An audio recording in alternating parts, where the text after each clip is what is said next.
Please choose me. I can cook. I can give you children too, she whispered to the lonely cowboy. Colorado Mountains, 1888. Wind howled through the frozen pass like a warning. Snow stung Aiden Burke's face as he dismounted, eyes narrowing at the strange gathering ahead. Mud, voices, a fire pit. He stepped closer. Then he saw them, girls, lined up like cattle, shivering in torn dresses. An auction. His stomach turned. Please choose me. A voice cracked the silence. I can cook, and I can bear you children. Not a cry, a statement, directed at him. Aiden turned. Her eyes met his, steady, not begging. Her lips were blue. She wasn't fighting for her life. She was offering it. Murmurs rose as Aiden stepped forward. He pulled 15 silver dollars from his coat and placed them in the trader's hand. That one, he said. No one stopped him as he took her arm gently. No cheers, just quiet. He led her from the fire, away from the eyes, the cold, and the trade. Behind them, the wind swallowed her name, June. The fire popped low in the hearth. Aiden Burke sat on a three-legged stool, wiping his hands with a rag that had once been a shirt. He moved slowly, carefully, not because he was old, though he was older than most, but because sudden movements made his shoulder throb.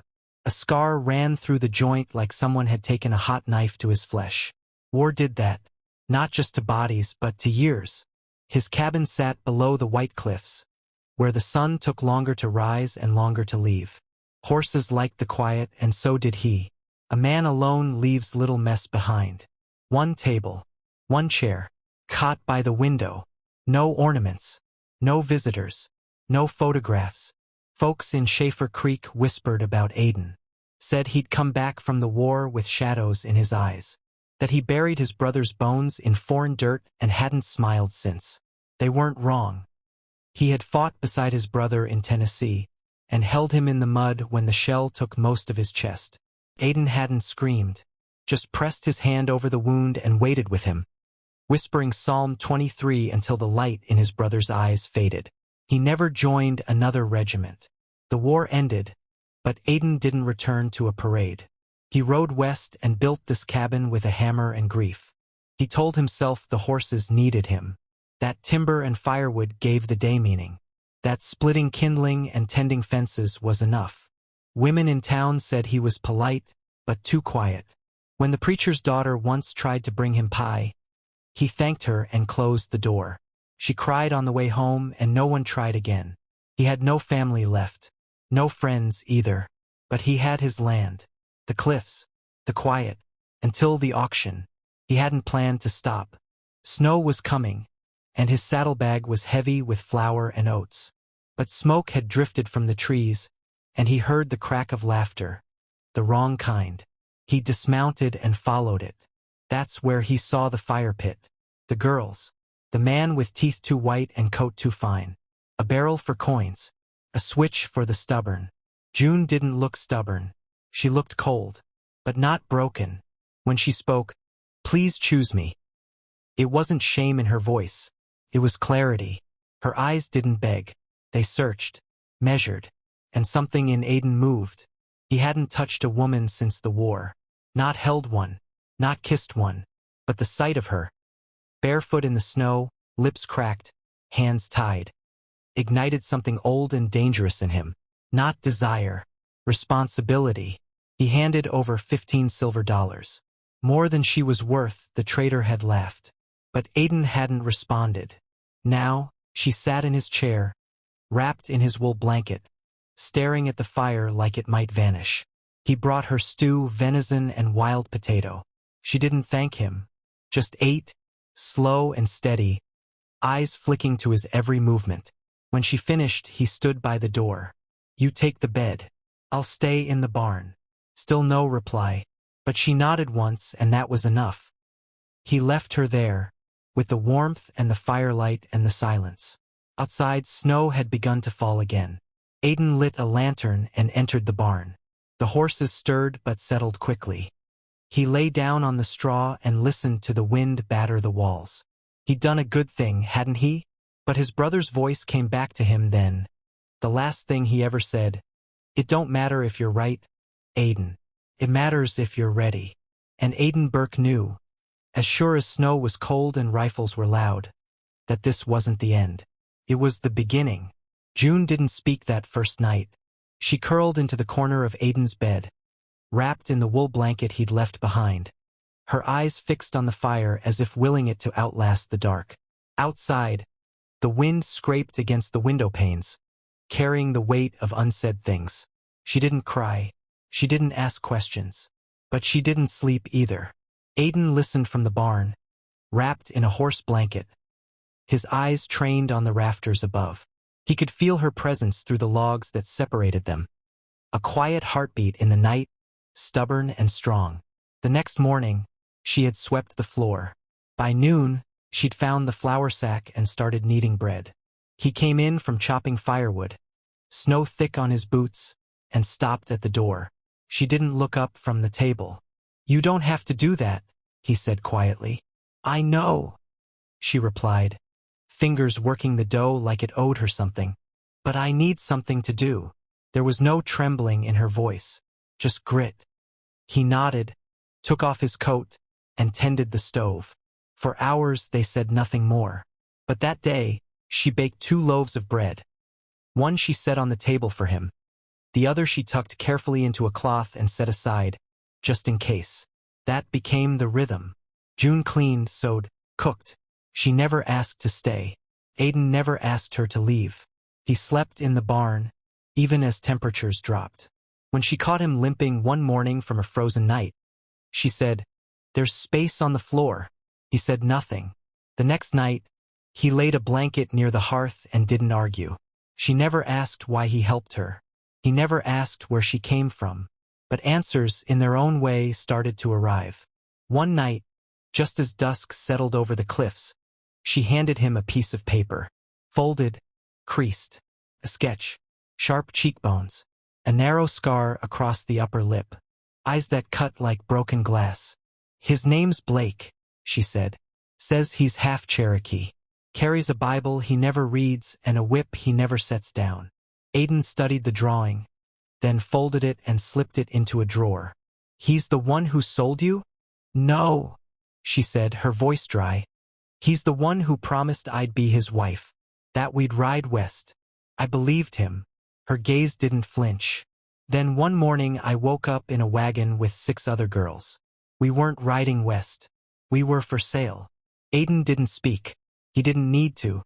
Some truths don't want answers, just acknowledgement. Weeks passed. Snow deepened. The cliffs locked the cabin in silence. And yet, slowly, a kind of peace emerged. June sang when she thought he couldn't hear. Just fragments. Just enough to remind herself she still could. Aiden, for his part, began spending more time in the cabin. Fixing a shelf here. Carving a new handle for the stovepat. He spoke little, but his presence steadied the space. One morning, she looked up from washing linens and said, "You don't ask me to do anything." He didn't look up from the firewood he was stacking. "Don't want anything. That why you bought me?" He turned to face her. "I didn't buy you," he said simply. "I stopped someone else from owning you." For the first time, she smiled. It didn't last. They woke one night to the scent of smoke. Aiden was first to the window. The barn. It glowed orange in the dark, flames curling through the roof like fingers.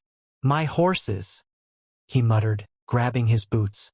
She followed him out, barefoot, hauling a bucket of snowmelt. The blaze was fast, but they worked faster. He got the door unbarred and led 2 of the horses out. The third was already gone, collapsed in the stall. Aiden beat at the fire with a soaked blanket, coughing through smoke. June followed behind with water, again and again, until the last flame hissed out in the snow. When it was done, Aiden slumped against a post, breath ragged, arm bleeding from a gash on his forearm. June knelt beside him, tore the hem from her dress, and pressed it to the wound. "You went in there like it didn't matter," she said. "It didn't," he muttered. "They mattered."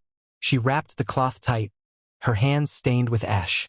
"That wasn't an accident," she said. "No. Blake."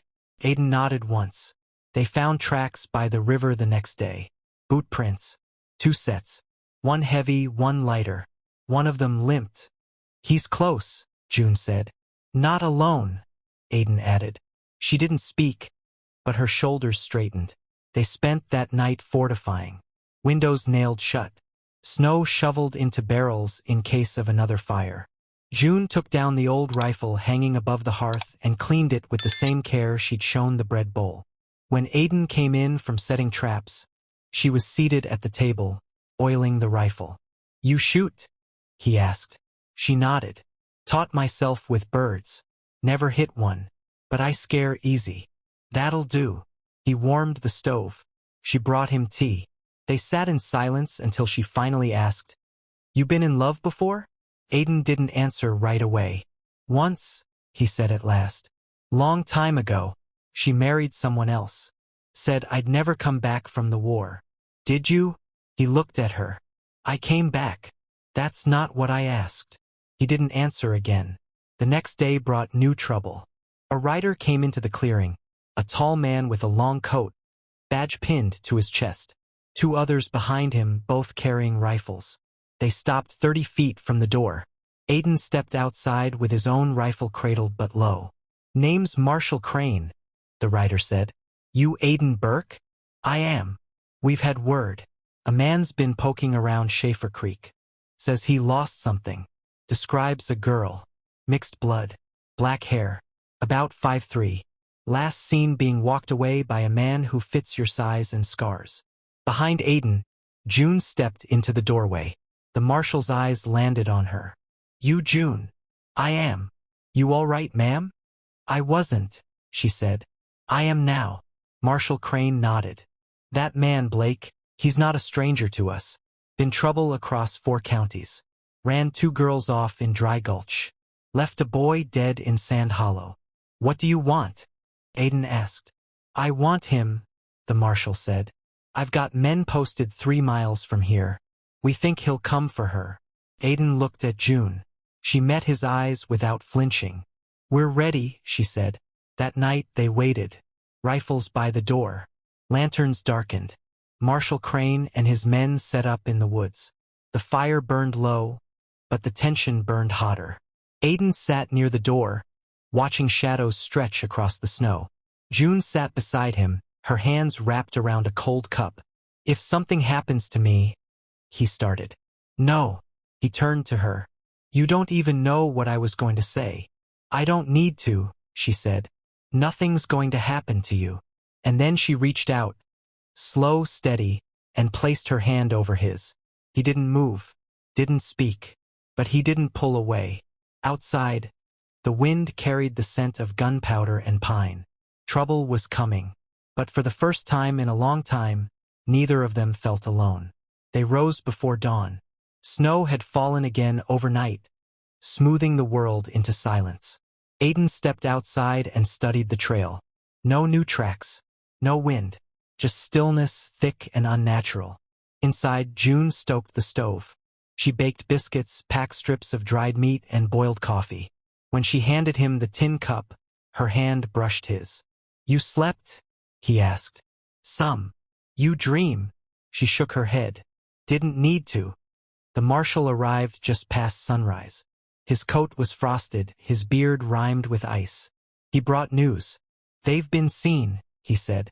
2 men, Blake and a gunman, camped by a stone ridge half a mile north. Said they're moving at dusk. "They'll come for her," Aiden said. June stood behind him. "Let them." Crane gave a nod of respect. They made ready. Marshal Crane posted his deputies. 1 behind the root cellar, 1 across the riverbank, hidden in pine. He'd ride back to fetch a 3rd man from town. Someone trusted. They would return by nightfall. "If I don't make it back in time," he told Aiden, "hold your ground. They won't risk a siege. Not unless they're sure." Aiden watched him ride off, then turned to June. "You still want to stay?" June nodded once. "Blake wants me afraid. I'm not." That afternoon passed slow as cold molasses. Aiden sharpened his knife.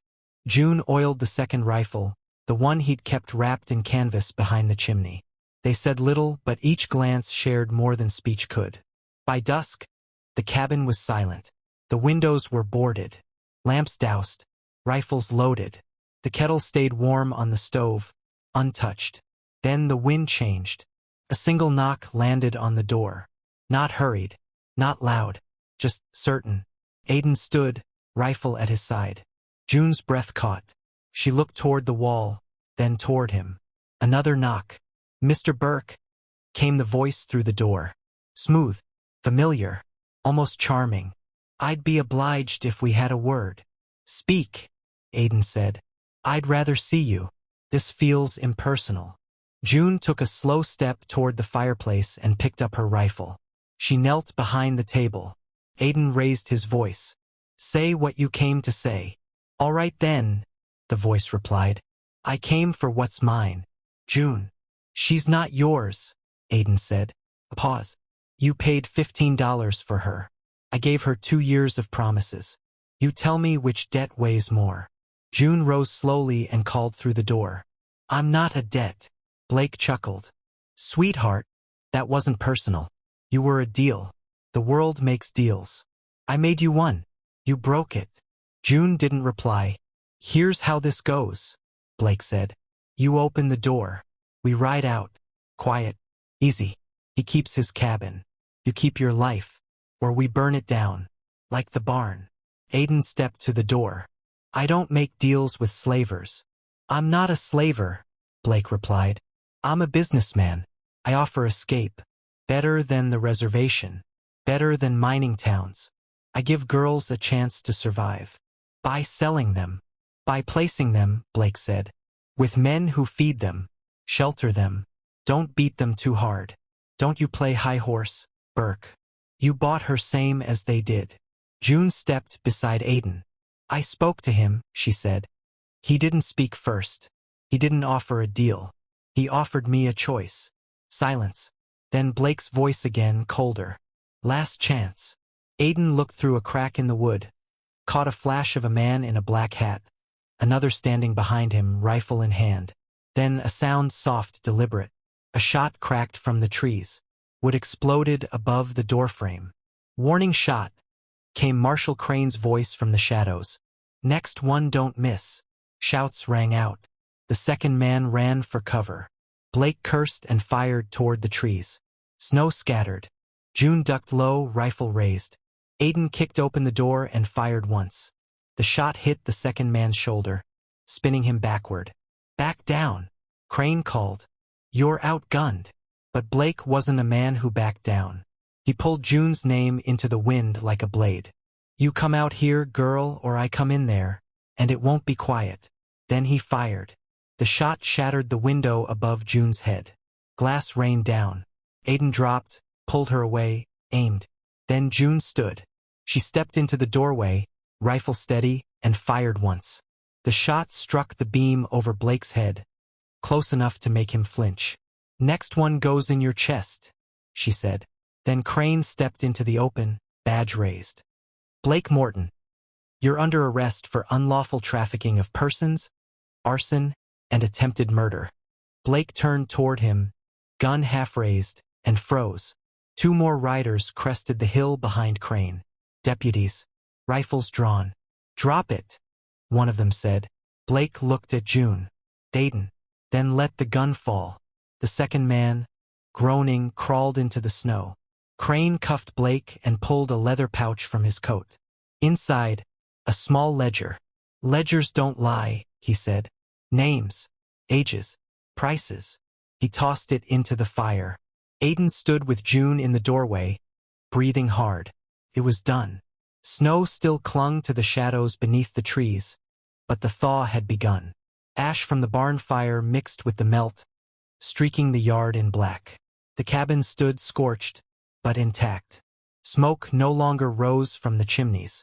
Instead, it clung to the wood, soaked into the logs like memory. June sat on the porch steps, legs tucked beneath her, hands folded tightly in her lap.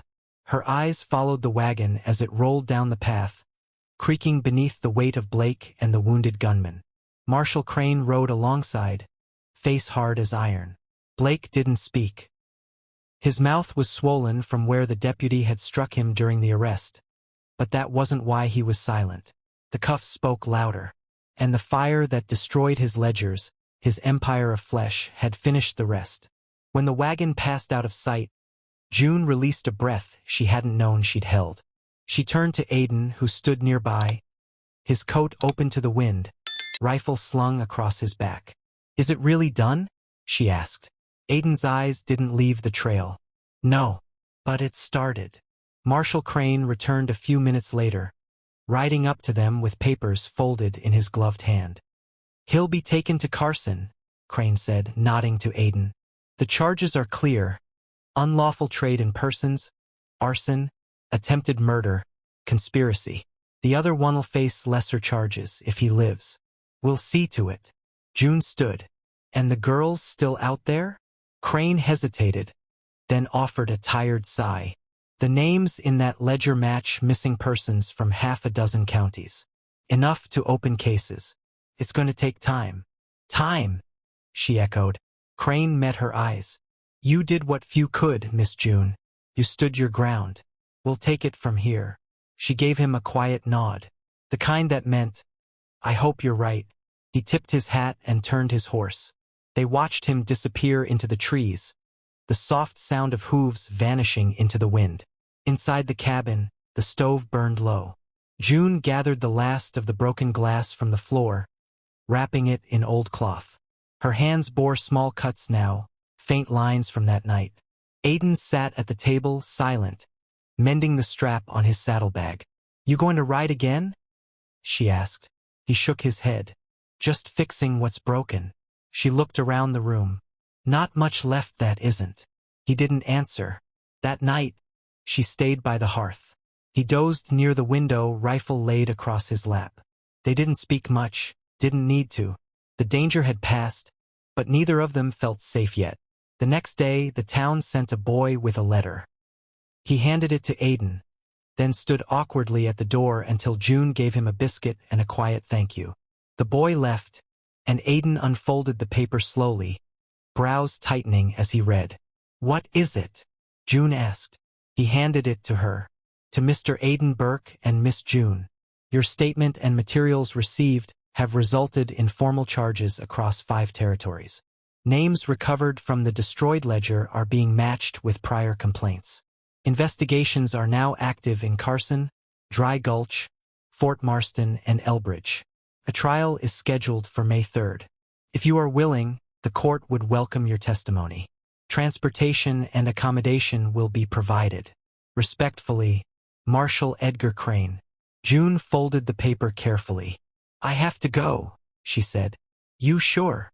"I want to look them in the eye. Let them see me standing." Aiden nodded. "I'll ride with you." She looked up. "I didn't ask. I didn't wait for you to." A small smile touched her lips. "We'll come back. If you want." She turned to the door, looking out at the cliffs.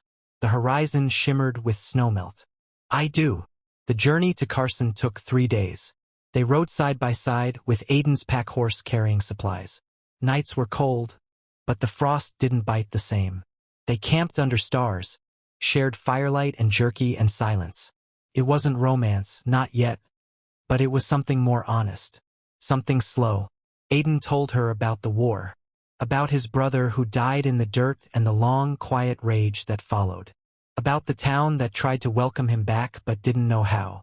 June told him about her mother, Kitchen, who raised her on herbs and stories, how she had died in childbirth, and June had wandered for 2 years before meeting the man with green eyes who promised oranges and lace.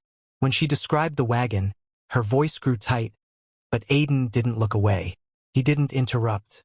He listened the way someone does when they know silence can hold more than comfort. It can hold space. They reached Carson on the 1st of May. The courthouse stood tall, all brick and windows and whitewashed trim. June wore a plain brown dress and a blue shawl that Aiden had found folded in the back of a trader's wagon. In court, she stood behind a rail of oak and told her story to 12 strangers and a judge in a stiff collar. "I was promised freedom," she said, "and then I was sold." She told them about the man with the ledger, the barn, the fire. About the way Aiden gave her a bed and never once looked at her like property. "He didn't save me," she said.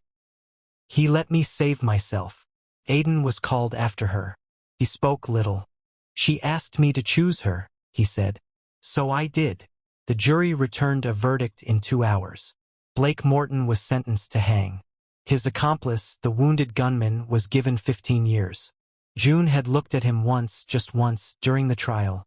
When asked if she had anything to say, she replied, "He followed orders he knew were evil.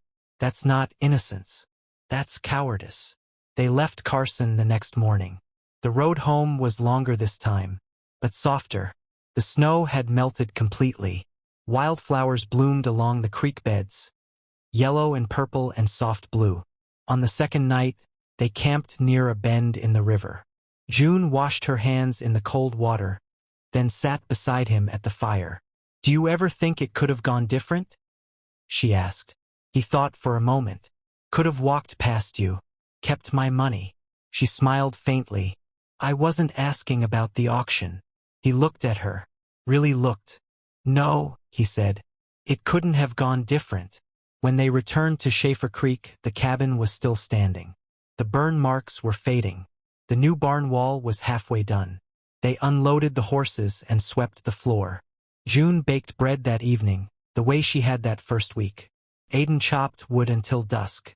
She stood at the door as the last light faded. "It's still here," she said. Aiden glanced up. "So are we." She turned to him, a small question rising in her eyes. But he stepped forward first. "No debts," he said softly. "No promises. Just, if you want to stay, stay." June didn't speak. She only took his hand. And that night, they sat together by the fire, not speaking of the past, not planning the future. Just there. Alive. Summer came slow to Schaefer Creek, like it didn't trust the thaw. The creeks ran high with melt, and the scent of pine began to warm the air. Snow still lingered in shadowed places, but green things pushed through the mud anyway. Life was stubborn here. June rose with the sun each morning. She baked bread by the glow of the stove, her sleeves rolled high, her hair tied back. By mid-morning, she'd ride into town with a sack of loaves wrapped in cloth, her horse steady beneath her. Some were honeyed, some filled with herbs. One woman asked if she used cinnamon. June didn't answer. But the next week, she brought her a small tin of it, sealed in wax. They remembered her in town, not as the girl bought in the snow, but as the woman who stood in the fire and never flinched. Folks nodded to her now. Some even smiled. Aiden helped the old men fix fences, hauled wood to the schoolhouse, repaired shoes for children and harnesses for horses. He didn't talk much, but people had come to know that meant he was listening. The preacher once offered to send a young couple to help him rebuild the barn. Aiden nodded. A week later, the roof was whole again. They married that June. No bells, no dress, just 2 chairs out front of the cabin, Marshall Crane standing quiet as witness. June wore a skirt the color of dust and a shawl Aiden had bartered for from a trader. When the time came to speak, June looked at him and said, "I choose you." Aiden replied, "Then we begin." And they did. They began with bread and with silence, with sun-warmed porch steps and the slow, patient building of peace. They didn't call it love at first. They didn't need to. Then came the letter. A writer brought it. A dusty boy with red cheeks and sore hands. He handed it to June and waited while she opened it on the porch. Aiden stood beside her, quiet, to Mrs. June Burke. During the course of further investigation into the Morton case, the names and details you provided have led to the discovery of multiple individuals previously unaccounted for. Among them, a Miss Clara Joe, located in a mining camp near Bent Ridge, identified herself as a former acquaintance. She asked us to include this. Wrapped inside was a faded scrap of red cloth. June sat down slowly, her fingers trembling. "She was with me," she said, voice low, "in the wagon. She'd sing in the morning when the rest of us were too scared to speak." She ran her fingers along the cloth. "She tied this around my wrist one night, said it would keep us safe. I kept it till the auction." Aiden sat beside her, waiting. The next day, June wrote a letter in reply. She wrapped a fresh loaf of her softest bread in linen and sent it to Carson, addressed to Marshall Crane. A note inside said, "For Clara Jo. I remember." Aiden watched her seal it. "She'll know. She'll feel it," June said. That night, a storm came down from the mountains. Rain rattled the roof and hammered the windows. June stood by the door, watching the lightning strike above the ridge. "She's out there," she said. "And others. Still caught." "You brought down Blake," Aiden said. "You helped bring them home." She turned.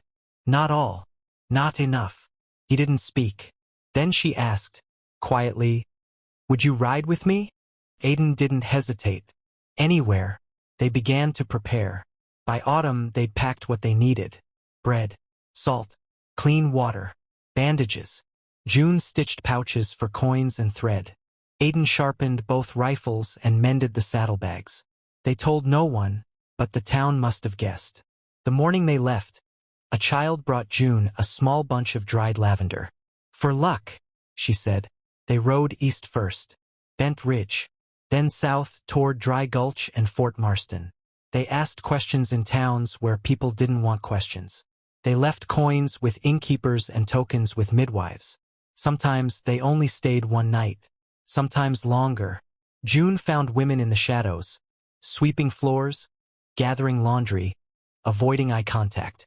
She didn't speak loudly. She offered food, safety, a ride. She never said, "I'll save you." She said, "I know the way out, if you want to walk it." Some did. 12 women came with them before winter. Some were girls 13, 14 who'd been sold as debts or lost in trade. Others were older, faces lined with years of silence. June sat with each one, shared bread, wrote down their names. Aiden spoke little, but the way he rode beside them, never behind, never ahead, told them enough. In Stillwater, they placed 2 girls with a widow who'd lost her daughter to fever. In Marston, a teacher took in another. A couple who ran a tannery opened their home to a half-starved girl who hadn't spoken in weeks. She cried when June gave her a comb. In towns where they weren't welcomed, they slept outside. Wolves howled. Cold seeped through blankets. But the fire never went out. One night, Aiden woke to find June sitting alone by the flames, arms around her knees. "You missed the cabin?" he asked. She nodded. "But I wouldn't go back if we hadn't done this." "I know. I thought I needed to be safe," she said. "Turns out I needed to make others safe." He didn't answer, just reached for her hand and held it until dawn. They returned to Schaefer Creek in spring. The mountains had shifted again. Less snow now, more wildflowers. The town looked the same, but the people looked longer when they passed. The girl who gave her lavender now waved from a schoolhouse window. The cabin was untouched, clean. Someone had swept the porch. June suspected the preacher's wife, but she didn't ask. They unpacked slowly, folded their clothes, cleaned the chimney. Aiden repaired the door hinge. June baked bread. That night, as the first stars came out, June stood in the doorway. "Next year," she said, "I want a table at the fair." He looked up. "Selling bread?" "No," she said. "Pie." He smiled. "What kind?" "Doesn't matter," she said. "So long as people see me, hear me laugh. So long as some girl walks by and sees someone like her living free." He stepped beside her. "We'll build the table together." Schaefer Creek Fair, summer of 1889. The sun rose slow over the white cliffs, gold spilling across the fields like a blessing. By noon, the fairgrounds buzzed with life. Music from a fiddle band, children darting between stalls, women holding jars of preserves up to the light like stained glass. June stood behind her table, her hands dusted with flour, her pies cooling on wooden trays. Apple with nutmeg, blackberry from the edge of the forest, and a single cherry one made from dried fruit she'd soaked all spring. People stopped. Some shy, some curious.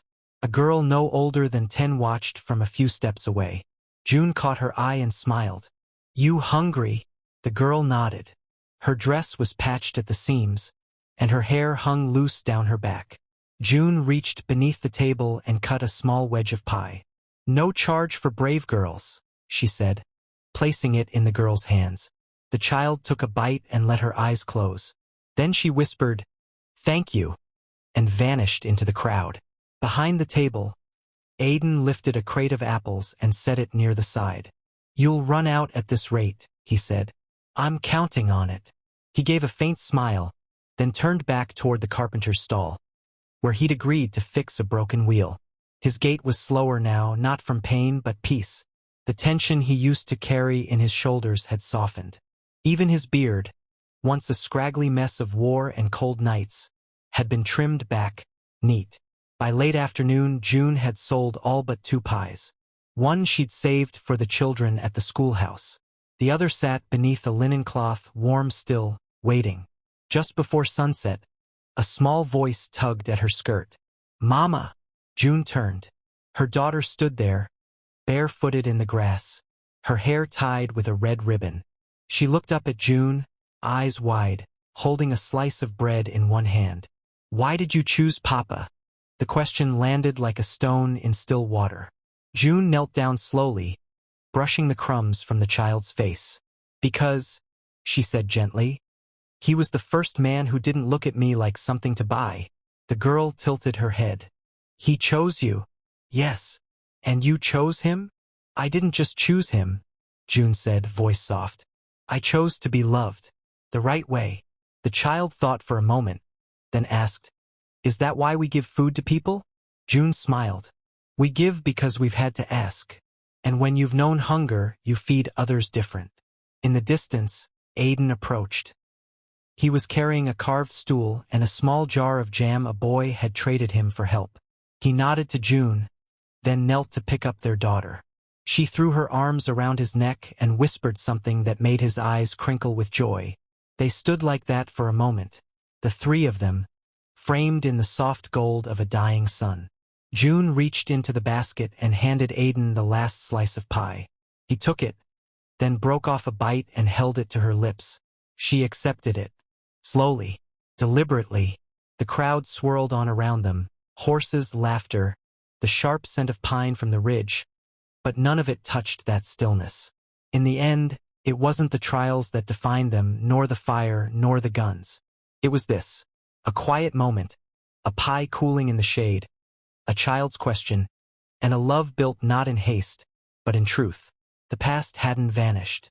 It never would. But it no longer led them. It followed, and they walked ahead of it, hand in hand, into whatever came next.